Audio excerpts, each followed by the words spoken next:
And you know what? On the line right now, one of our favorite guests, Stuart Varney from the Fox Business Network. Good morning to you, Stuart. How you doing? Brian, I'm very well, thanks. I hope you are too. All right. So listen, I want to start out by talking about the XL pipeline, the Keystone Pipeline. The Senate and the House have both passed a piece of legislation. It's going to the president's desk. He's going to veto it. And by the way, it doesn't look like Republicans and those who support the XL pipeline have enough votes to override a presidential veto.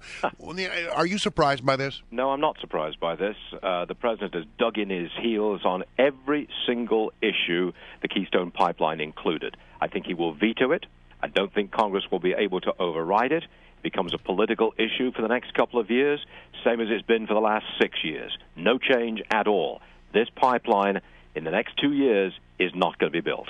Yeah, and so a loss for the business world, yes. A loss for unions, a loss for jobs, yes. A loss for the economy. On all fronts, it is a loss. The only winners here, if you can call them winners, are the greenies, who don't want that oil. They don't want any oil. They don't want any fossil fuels. Which isn't that sort of dumb? Because the oil is going to get used one way or the other, right? Yes. It's either going to be sold to China or it's going to come to us. But it's going to be extracted, and it is going to be used. One way or the other, it will be used. So that carbon that the Greenies are so worried about will get into the atmosphere regardless. And one could argue that if it goes to China, it will be burned a lot dirtier than it would be if it was used here in the United States. I would make that argument. Yes, I would. It really is pathetic, yeah. Brian. I mean, we've been going on for so long with this.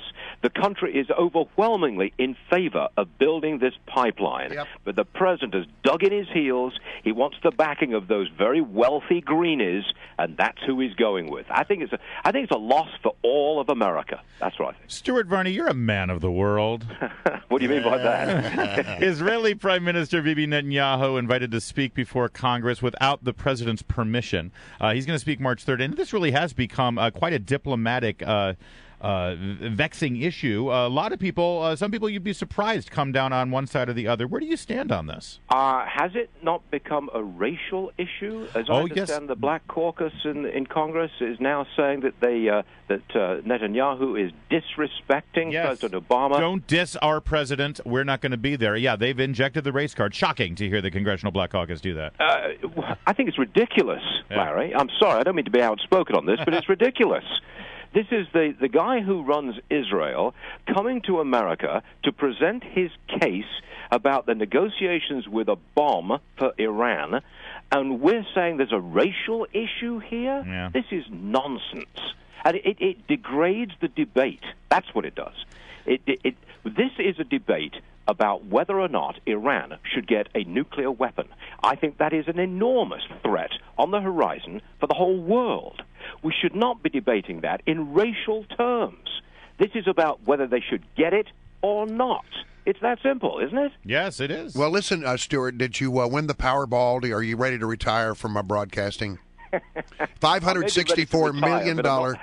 I'm not playing Powerball to get it. Now, let me make a point on that. You know, I've got a point of view on everything, so let me throw this one in. All right, go ahead. We spend $70 billion a year on lottery tickets in America. $70 billion.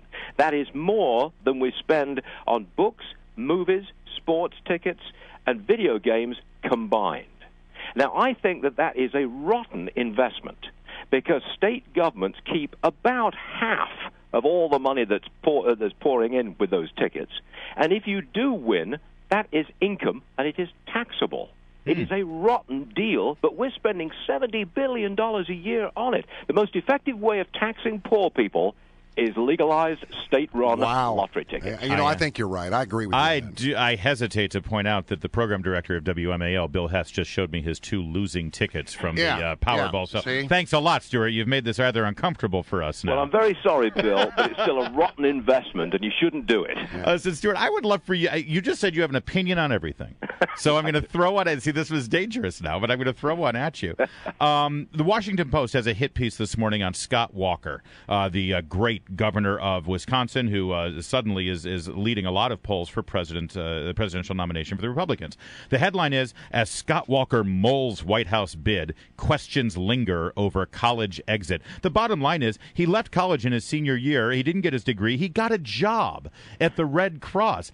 To me, that raises him in my esteem. Absolutely it does. And you're going to reach back, heaven knows, you're going to reach back a generation and said, whoa, you shouldn't have left college. Right. Are you kidding me? And shouldn't we be encouraging people to stop with the 10-year degree thing and actually get a job and become a productive member of our economy? Oh, well said. Well said indeed. Well, but hold on, Stuart. Would you hire staff people there at the Fox Business Network who don't have college degrees? Yes. Have you?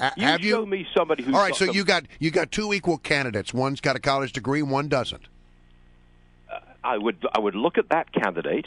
Have they got some drive? Get up and go. Yeah. Good ideas. There you go. Can they get to work on time every single day, stone cold sober, and take responsibility? Look for responsibility, and they don't have a tattoo on their face. There are no sober people in broadcasting. See, Stuart, can you guess which one of us doesn't have a college degree? I have no clue, and I don't want to know. All right, we'll leave it at that. Stuart, always good to have you, sir. Well, I've got a degree from the socialist paradise of the London School of Economics, and look what it did to me. How did you survive that? And yet you still are so articulate and brilliant about things. I saw the light with Margaret Thatcher, okay? All right. Thanks, Listen, Stuart Varney, always a pleasure. Thank you, Stuart. Hey, gentlemen. It is Varney and Company every day on the Fox Business Network.